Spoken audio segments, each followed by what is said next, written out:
Imagine the internet just freezing for a second. That feeling when a huge headline drops and suddenly history crashes right into today's drama. That's what we're diving into. Welcome to Starscope Report. Hey everyone, this is where we uncover the real stories behind the Hollywood headlines, the music industry shakeups, and yeah, those viral influencer moments too. We dig into the drama behind the fame. And today, wow, the headline is everywhere. The Revenge of the Heel. Nicole Kidman's divorce quip hits the internet again. It's intense. So the catalyst is the recent news. Nicole Kidman, she's 58 now, filed for divorce from Keith Urban, who's 57. After 19 years together, married back in 2006, the filing just cited the standard irreconcilable differences. Which, okay, happens. But what made this explode wasn't just the split. It was the instant echo from the past. You mean that clip? Exactly. The clip from her appearance on The Late Show with David Letterman. This was way back, August 2001, right after she split from Tom Cruise. Letterman just dives right in, doesn't he? Classic Letterman. Asks her, super blunt, I heard you're getting divorced. How's that going? And her answer. The 6 words that basically broke the internet then and are doing it all over again now. Well, I can wear heels now. Boom! Just like that. It was perfect. And you instantly get it right. The context is key. She's tall, like 5'11", and Tom Cruise famously is not. He's about 5'7". Yeah, that infamous height difference, that one little joke, it wasn't just funny. It sort of defined her whole post-Cruise persona.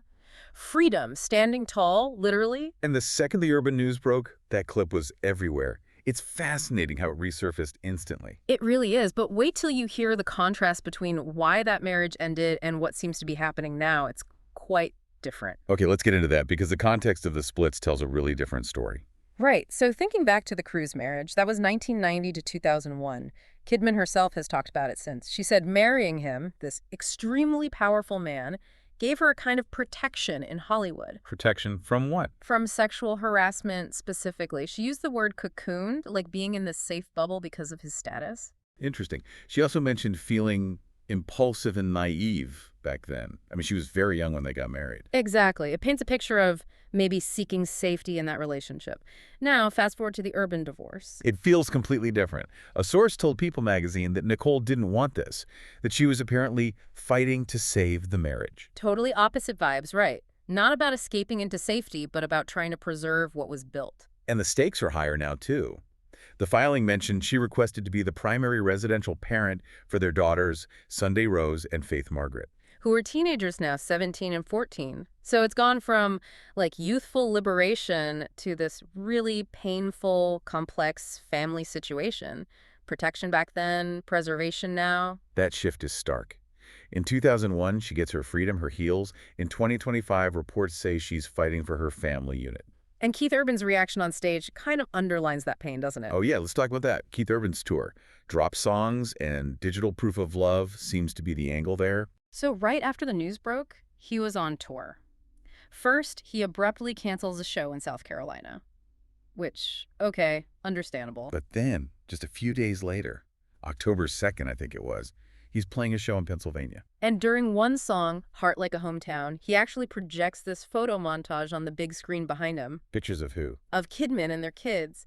It felt like a very public gesture, you know, showing love, maybe trying to signal things weren't totally broken. Interesting move. But what he didn't play might be even more telling. That's the thing. The song The Fighter, which was a huge duet for them, basically written for Nicole, reportedly dropped from the set list that night. Wow, so showing pictures of the family, but dropping the song called The Fighter, when sources say she was fighting for the marriage. The symbolism is pretty heavy, yeah. It's like a coded message that the fight, well, it's over from his perspective, maybe. So it all comes back around. That iconic, maybe slightly cheeky comment about heels and freedom from decades ago is now being slapped onto a situation that sounds incredibly painful and unwanted, at least from her side, according to reports. It really shows the power of a celebrity narrative. Once you create that perfect soundbite, that perfect image, it sticks, and it can be used again and again, even when the context is completely different, even when it's kind of cruel, the past framing the present. It's a really powerful, kind of sad collision of history and current heartbreak. Makes you think, doesn't it? Definitely. And hey, if you find these kinds of Hollywood twists and turns compelling, make sure you're subscribed. We dive into stories like this all the time. Absolutely. So a final thought for you listening. What's a casual remark or a moment from your own past that could totally reframe how people see you today? Something to chew on. You've been listening to Starscope Report, where Jordan and Jamie uncover the stories shaping Hollywood, music, and pop culture. Thanks for tuning in, and don't forget to subscribe for more stories that keep the stars shining.